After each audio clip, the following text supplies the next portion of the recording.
Hi, everybody. Today I have one of my most favoritist people in the whole wide world, pianist extraordinaire, Elyane Laussade. Welcome to my channel. You're so funny. Thank you, Sarah.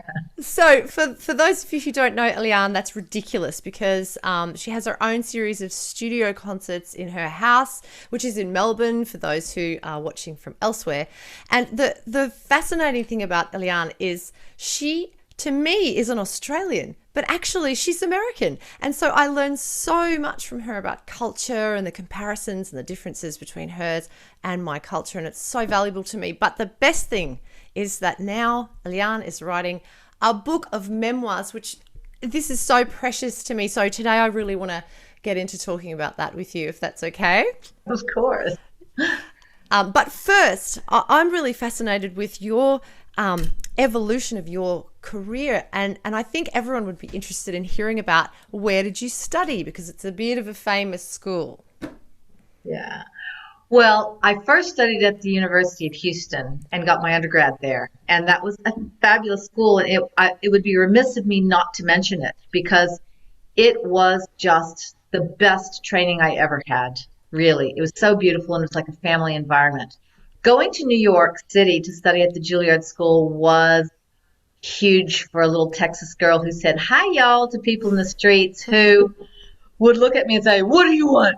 And whoa, this is New York. It really was the jungle, and huge contrast to Houston, where people were so Tejas friendly. And I loved New York, but was petrified of it when I was first there and cried every day for 6 months because What was your accommodation like? Where did you live when you moved there? I lived at the Y, and it's not the question why, but YMCA, although I did ask myself many times, why? Uh, a tiny little room, changing the furniture around instead of moving the pillow from one end of the bed to the other. You know? It was great. I was so excited to be in New York. I was so happy to be going to Juilliard.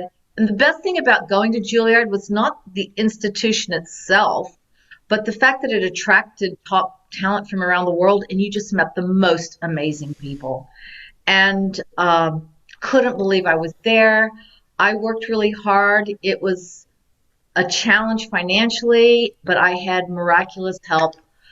And yeah, in my book, I do talk a lot about angels, and I think New York breeding ground for angels. So Yeah, that is absolutely amazing. So your accommodation was lacking, shall we say? And how did you, were you that stereotypical American student who had to, I don't know, wait tables, or because there wasn't much help for students studying in different cities, was there? We see that in the movies all the time. I'm sorry, I'm Australian. It's completely different here. But so how did you manage to pay? I played at cocktail parties or restaurants. Or so people invited me to play, and it Juilliard actually had a placement bureau where people would call and ask for a pianist, and then they'd give you a call and say, "Hey, are you available?" and such. So that was pretty awesome.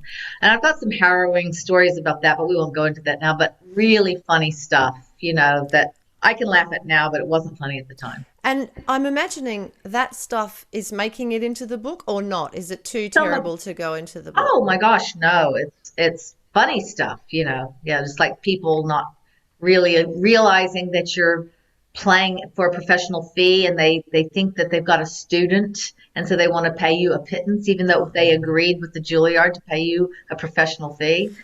Stuff like that just blows your mind.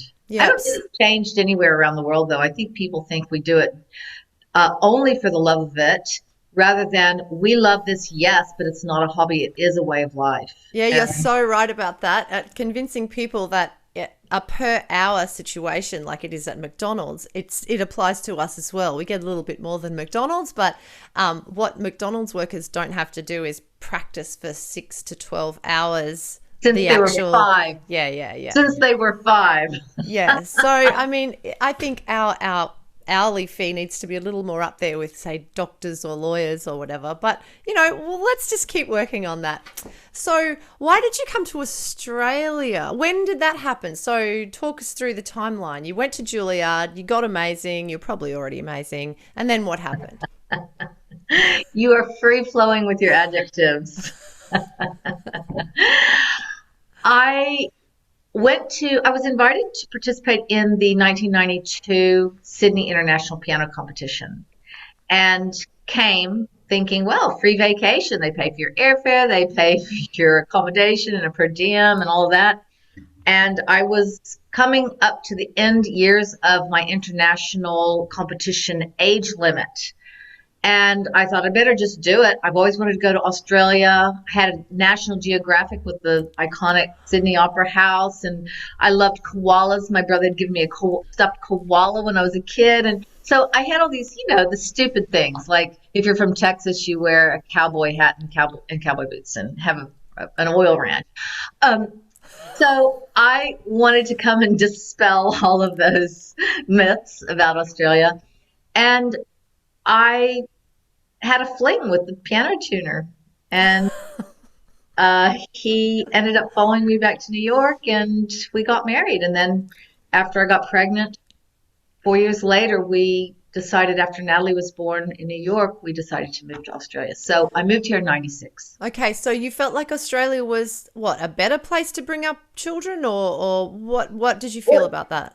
That's interesting, because when we were in New York, and I was pregnant and could smell New York City for the first time. You know how it is when you're pregnant, you can smell. I said, got to get out of this town. It's filthy here. And I didn't want to raise a child in a place where I'd be paranoid about losing her in any situation. So we made a list of all the cities in the world where we wanted to live. And then we made a realistic list of all the cities where we could live, which was much smaller. And then we narrowed it down to Melbourne, because he was a citizen, and he had been living here his whole life, and he had a house that he was buying, and we thought, well, why not try it? And if it doesn't work out for us, he was doing super well with his piano tuning in New York. I mean, like, I had so many connections that he had sometimes 8 tunings in a day. Wow. It was just outrageous how good it was for him. But we thought we'd try it. And then once the pace, it was like going to 1960 United States. It was so good. Just, oh my God, people wanted to go on holidays, and they worked so that they could go on holidays. And in America, you get 2 weeks off a year.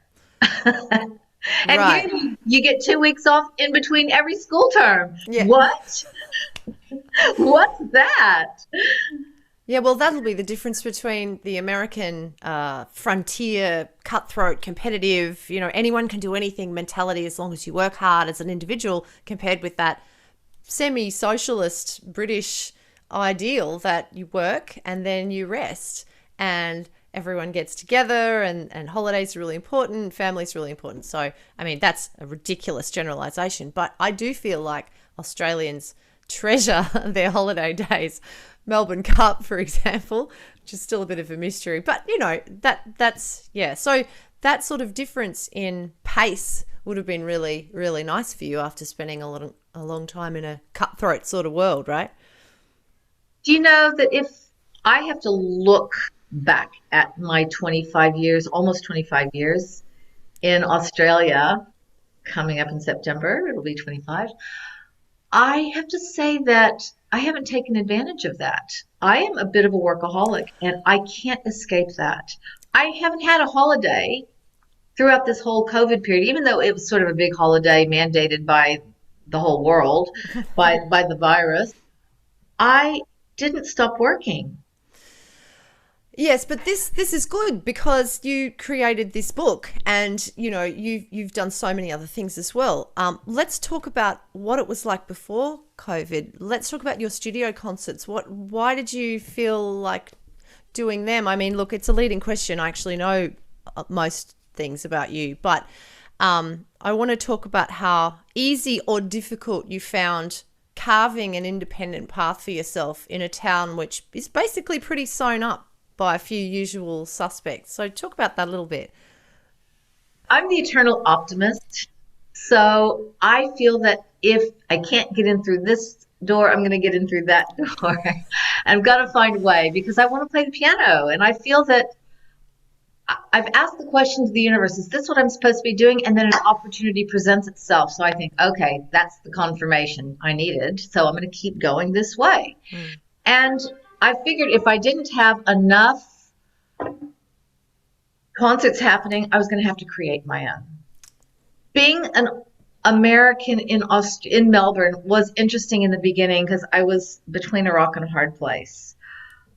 I approached the ABC and they said, oh, look, we really like to celebrate Australians and you're American. So then I went to the MSO and they said, look, you're a local and we really like to invite international artists. And I thought, what? Pull hair out, at that stage. And I thought, okay, well, something's got to give. Look, this city has been so generous to me. I cannot complain. I have played with the MSO several times. I have played with MSO players a million times. I have played with different concert series, concertos. I can't complain, really. But when I was in New York City, I created my own business. It's the only original idea I've ever had in my life. My business was called The Musical Gourmet. And I would go into these rich people's apartments in Fifth Avenue or Park Avenue. And, excuse me, it's not Corona, I promise. And I would cook an 8-course dinner for them. And it was a sit-down meal. And then they had a waiter who did all of the cleaning and serving. It was amazing. And all I had to do was cook. And then while they were eating their dessert, I would change into my concert clothes, and then they would adjourn to the music room, and then I would offer them a musical menu and play something and let them select from the menu something from the appetizers, the main course, and the dessert. It was just a 3-course menu. And I would play, like a Scarlatti Sonata as an appetizer or a Chopin Ballade as the main course and a Gershwin Prelude as a dessert. That kind of thing, and they loved it, and it was a lot of fun. And I translated it into my studio concerts in a different way, in that now, as you know, because you have been, aside from me, you have attended the most concerts. I prepare a huge feast for 2 days and give the concert. People come in, they get their champagne, they sit down in the studio. I play the concert either as a soloist or the rest of the concerts for the rest of the year will involve somebody else. If they're a violinist, you've done many of them yourself, a trio concert or a singer or a Rising Star series, something of that nature. And then everybody has dinner together, and that's how that goes. It's amazing. It's absolutely amazing. It's like your own mini institution that you've created. And it's really wonderful because instead of waiting for someone to ask you to do something, you're busy with your own stuff. And this is not a charity either. You do make money, charge money for these, but it's absolutely worthwhile. When you think about the price of a concert ticket from MSO and upwards or sideways, they're $50 and above. And you're not getting a meal, you're not getting the intimacy, you're not getting that up close personal, you're not getting to talk to the artist who's the soloist, you're not getting any of that stuff. So this concert series, this can be, information about that can be found on your website, right? So yes. That for everyone, it should be, I think I'm going to put it up on the banner below here, but the website is Elyane Laussade, ELYANE.com.au. Yes. Exactly. Right. That's the website. That'll be up there in the description. I will say that I haven't updated it yet, but give me a couple of days and it'll have all new information. After I had to write, everything was suspended for last year. I just didn't even want to look at my website. Yeah, absolutely. Yeah. And websites are a really weird thing now. Some people need them. Some people don't. You've got Facebook and Instagram. I mean, I'm above a certain age, so I slightly struggle with Instagram, but a website's one part. But if anyone wants to hear or know anything about what Elyane's doing, just get in touch with me, easy. Okay, so let's talk about, what else could I want to talk about so many things. Just before we move on to the book, what for you is the thing you miss most about being in America? My family. Oh, of course. My family above all, and my treasured friends. I have a lot of friends in different places, and when I came here at 36, it was tough being an expat because Melbourne, and you being from Brisbane, you might understand this.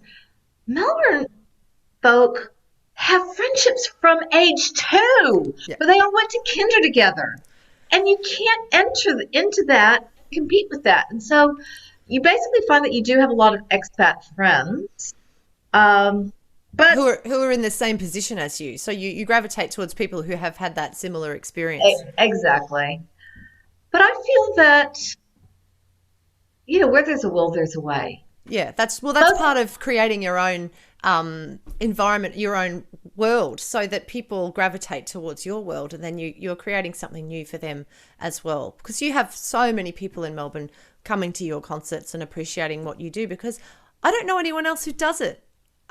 I mean, I could be wrong, but I don't know anyone else who does it in the way that you do it. The energy that you bring, the fact that you are able to talk to everybody afterwards, the fact that you remember everyone's name the next time they come. I mean, this is above and beyond. I mean, this is a musical experience that you can't get from MRC or Hamer Hall or anything like that. You might line up for a CD signing, but that's about it. But with your concerts, they're just, they're so intimate and beautiful and really worth going to. So people, keep an eye out for that and support. So well, next. the first ones are going to come up in March, so you can look out for that. Great. Okay, cool. So let's talk about this beautiful painting behind you and how it relates to your life in a general sense. Yes. The computer's going to fall. I have to put it back. Sorry. Oh, that's amazing. Let's have that story. That story is an interesting one. I came to Melbourne, and in the early days, I went to MLC for the first time, and it was hanging in the foyer of the music department. And I looked at the painting. I thought, wow, stunning. And I admired it for years. And then suddenly it was gone, and I didn't know anything about it. Although I did know the artist, who is very famous here. Her name is Di Bresciani. Not only is she a beautiful painter, but she is a musician, a pianist, piano teacher, and a psychologist. She's just a multifaceted woman. You might want to interview her. She invited me to her exhibit at her house 2 Marches ago, 2 years ago in March. And this painting was on the wall. I said, Di, what is this painting doing here? I thought it was an MLC. She said, no, actually they fired, I hope I'm not saying anything I'm not supposed to say, fired her friend. And so she said, I'll have my painting back. It was only on loan. They hadn't purchased it. And I looked at the price tag. I thought, oh, well, can't afford that. But anyway, I looked at other paintings, and I found one that was very much like a Monet. And I love them. All the Impressionists are my favorite. And she is very influenced by that style. And that painting had been sold already. I thought, okay, forget it. This is not meant to be. Forget about it. But it's sort of tucked away in the back of my mind that that painting is for sale. My dad, in June, I went to visit him. And as he lay dying, not to quote William Faulkner, as I lay dying, he was emitting this interesting sound that went, it's kind of creepy, eerie, but beautiful. Like he was on the other side already, or had one foot on one side and one foot on the other side. And I tried to get it on my phone. I kept going, okay, where's my phone? Because it would be in the middle of the night, and I was lying on a mattress with my sister next to his bed. And I have about 2 seconds of it on my phone. But anyway, he died, and I came back to Australia, and I had a dream that sound was calling me through this painting. I thought, oh my God, I've got to have that painting. So I called up Di and I told her about the dream, and I said, I've got to have the painting. I've saved up the money since last March. It was August by this point. And she said, honey, I'd love for you to have that painting, but I don't know if you know how much it is. She said, I saw the price tag, and I told her what I had seen. She said, that was not for that painting. And it was over twice the amount. And I just thought, I actually sat down and cried on the phone. she said, and she wanted me to have it, but she said, but I can't lower the price. I said, I wouldn't want you to. Hmm. I do not want to take something from an artist and demean you by asking for a discount. I said, I will try to find a way. I've got to have the painting. She said, what if you paid me the amount you saved up and you just pay me in installments for the rest? And that's what we've done. Oh, fantastic. And she and her husband came here and found the best location on the wall for it. And I love it there because the natural light hit this. There's a stained glass here, and it hits the painting with different colors every single day and at every different hour. And you just see something different from every time of the day. It is the most glorious painting. I'm so happy I have it. I sometimes send the artist a photo of it saying, this is what it looks like today. Oh, And fantastic. Oh, and that artist, Di, would be so happy to know that someone who appreciates it that much owns it and loves it and treasures it. And that's the beautiful thing about art. If it speaks to you, then you have to have it. And in a way, it doesn't really matter how much it costs because it's it not didn't. about the money. It didn't. And I never even think about that. I Yeah. never think, oh gosh, I could have done this, that, or the other with my, never even think about that. No. Not a regret. In Yep. fact, I would have regretted for my life if somebody else had bought it and I Yep. didn't get to. I speak to my parents through this painting. I know Yeah. that sounds a bit weird, but anyway. No, I understand what you mean. I want you to talk a bit more about that in relation to, I guess, does this relate to the book somehow? I mean, all these stories that you feel like telling through the book, does this somehow weave together your universal approach to life and the meaning that you find through life? Let's talk about that. Look, I do have rose-colored glasses. I do see the glass more than half full. And someone gave me a mantra, a lama gave me a mantra once, or gave the whole class. It wasn't me personally, but shared a mantra. And I love this mantra. And it's, I have enough. That changed my life. I have enough. In fact, I have too much. You know, I think we're all so busy spending our time wanting things. Oh, if I only had that, I would be happy. Oh, if I only had that, we think things are going to fill us with happiness, but things never fill us with happiness because then we just have to have another. And it's the same with concerts.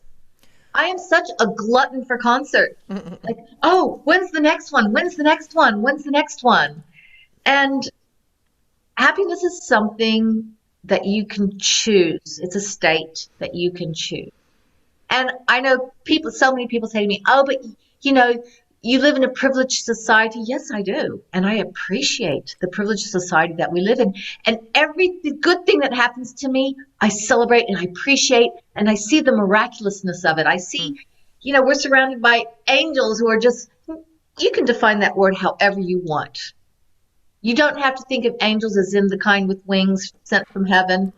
I actually happen to believe that we do have feathered friends, but I also believe that our angels are in our everyday lives and we just don't even see it or appreciate it. Well, I do because that's my way of life.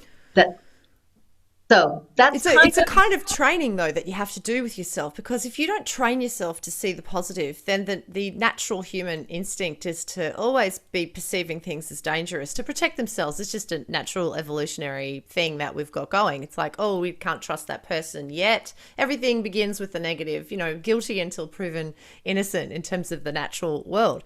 And yeah, so the ego plays into that a lot too. So when you said you were a glutton for concerts, that's the ego talking. That's, I want to show people what I can do. I want to be praised. I want to, you know, be admired. I want to be copied in a sense. I want people to wish that they were me. And I know you don't have those conscious thoughts. It's not that. It's just this underlying ego-driven life that makes us unsatisfied. And so we've got to sort of bring that to the surface, don't we? And say, actually, that's my ego talking.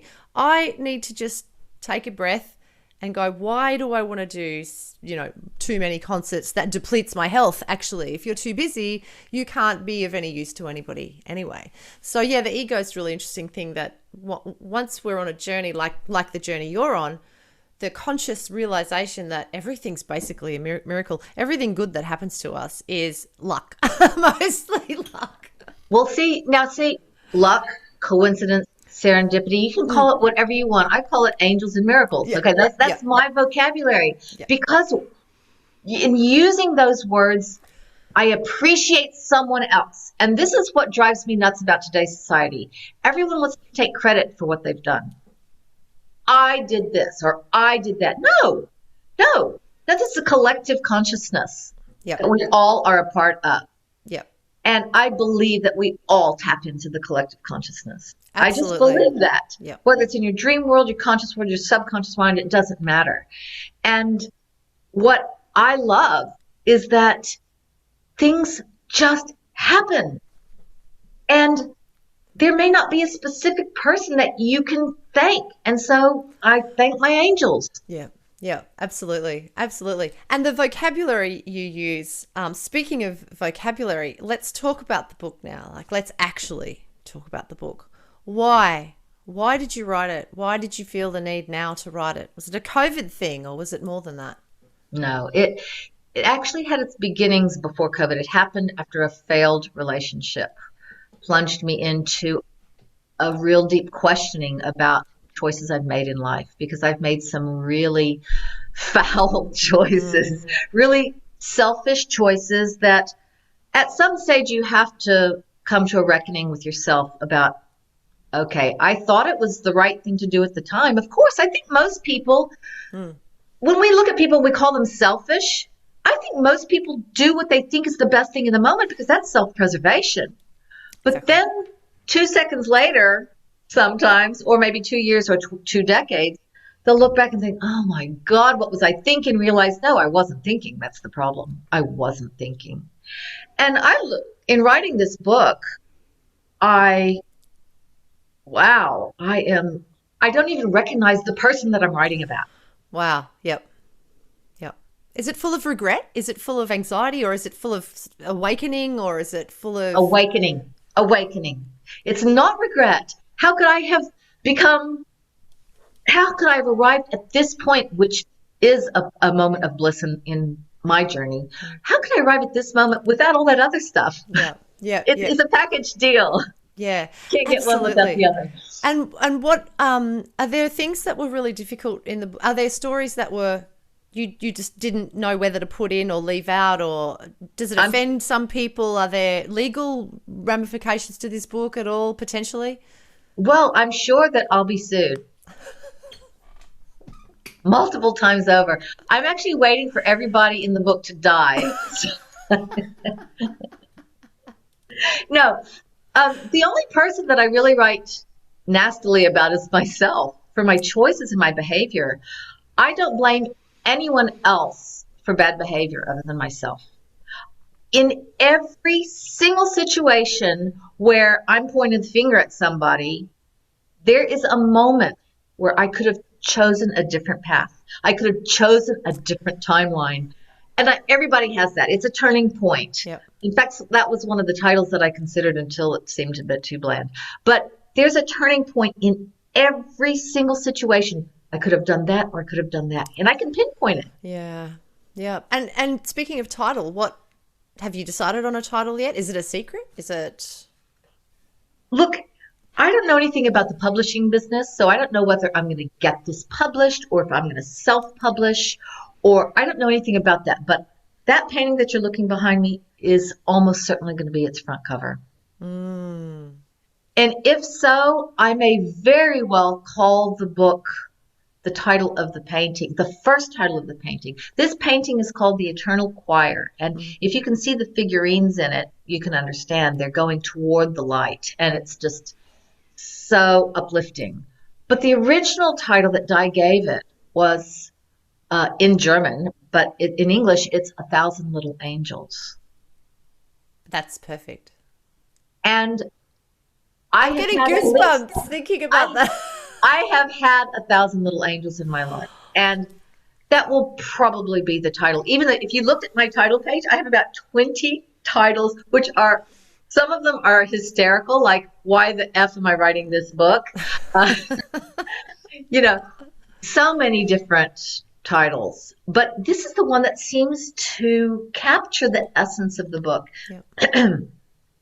If I'm lucky enough to find an editor who is interested in editing my book, I might get some professional advice instead of, wannabe writer thoughts, motivations, inspirations. That's absolute nonsense. Now you're sounding like an Australian, putting yourself down. In fact, I'm going to have to insist right now that you read us a little passage of this book to prove that you can actually write and do not need any such thing as an editor.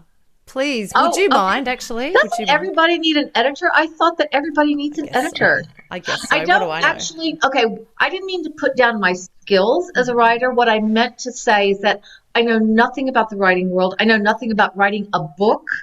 I haven't even finished this book. I'm at 110,000 or more words, and there are at least another 20 to 30,000 to complete the book. And then of the 110,000 that I have written, about 10,000 are good.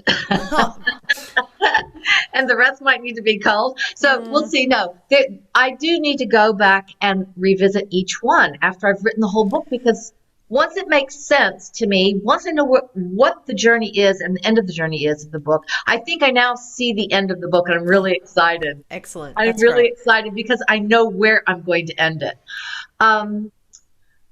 I think what's going to happen is that I will then go back and make sure there's really good unity. Yeah, yeah. Well, look, do you have do you have a chapter for us? Is it bad to give it away first? But I'd really like people to hear how you read it, because I think we're going Sure. to... This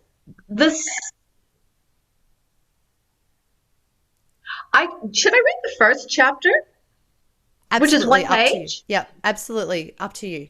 Yes. Either that, or either I could read the first page, or I could read something that shows my spiritual awakening. Yeah. It's up to you. Which would you rather have? Let's do the spiritual awakening, because that painting's right there, and that'll be beautiful. Okay. And we talked about how you might turn this into an audiobook as well, reading it yourself, and just that would be fantastic. Anyway, here we are, 1,000 Little Angels. Okay, this chapter is, I'm going to name each chapter. They are actually called episodes because they're super short. So this one is 2 pages long, for example. It's called On My Knees. Occasional babysitting was a godsend for a 15-year-old with little income, but I never could have predicted the religious epiphany one could experience while doing so. A fine family asked me to assist with their 2 small children one night when I was otherwise stuck at home doing schoolwork and practicing, so I obliged happily. The father picked me up and drove me to their ritzy suburb, where the mother reassured me the children had been fed, bathed, and were already asleep in bed. It was a cinch. Their house was magnificent. Everything looked immaculate, as if prepped for a photo shoot for an item in Better Homes and Gardens. Even in the faintness of evening light, creamy white carpets and plush sofas enlivened the living room where I plopped down to crack the books. A low hum from the heater exaggerated the intense quiet. There was a subtle reference to Judaic influence in the decor, with an antique menorah on the mantelpiece and a few Star of David coasters scattered on the coffee table, encouraging babysitters like me to avoid putting watermarks on their elegant furniture, both suggesting this was not a Christian household. At some point in the night, I went around the corner into the hallway and down to the bathroom, not knowing what I was about to see would mark my life indelibly. Upon entering the small powder room, I was drawn to an exquisite stained glass window and pressed my nose against its beveled pane. Transfixed by a dazzling beam of light, I promptly gaped with a mixture of awe and fright. There, in the middle of the backyard, towering beyond the highest point on the roof of the house, was an immense, illuminated crucifix. It's impossible. That structure isn't even physical. Nor would it be projected in the backyard of a Jewish family. All the questioning and searching for truth growing up in an atheist household, which mocked religious nonsense, quote unquote, had finally pointed to the answer. And I was on my knees in a flash. I had asked countless times for a sign and was finally given one I could see with my own eyes. Oh God, you are real. I'm so sorry for not having faith earlier. Please forgive me. The penitence I experienced shuddered throughout my body like an earthquake's far-reaching tremor. My Catholic cousins were right, my atheist parents wrong. It was as if God were saying, "You want a sign? I'll give you a sign." After running out of the room riddled with fear that I had triggered God's vengeance by not believing, I threw myself onto the sofa and covered my face with the cushions, as if that could protect me. Amidst the noise of a rapidly beating heart, my tenacious mind was churning as I attempted to comprehend the sign received from above. It just didn't make sense. Why me? Why at this precise moment? And why here in a Jewish household? After my pulse regained a more metronomic gait, I dared to look out the large living room windows to see the magnificent vision once more. But it was no longer there, vanished from sight. Impossible to say whether I was more relieved or disappointed. Well, there you go. God isn't real. It's not a sign. It's me wanting to believe so much that I imagine a giant neon cross in someone's backyard. Not one normally subject to hallucinations. Curiosity got the better of me, and I ran back into the bathroom and looked through the beveled window. There it was again, taller than the house in all its neon splendor. Huh? Real or imagined? Back into the living room. No cross in the backyard. Wait a sec. There's got to be an explanation. The sleuthing part of my mind now dominating, I stood gazing through the floor-to-ceiling living room windows with nothing to see but sheer darkness. Upon closer examination, I detected a tiny pinpoint of light penetrating a hole in the wooden fence adjoining the neighbor's yard all the way at the back of the garden. It was coming from a faraway porch light. I trudged suspiciously into the bathroom. The cross stood tall and proud.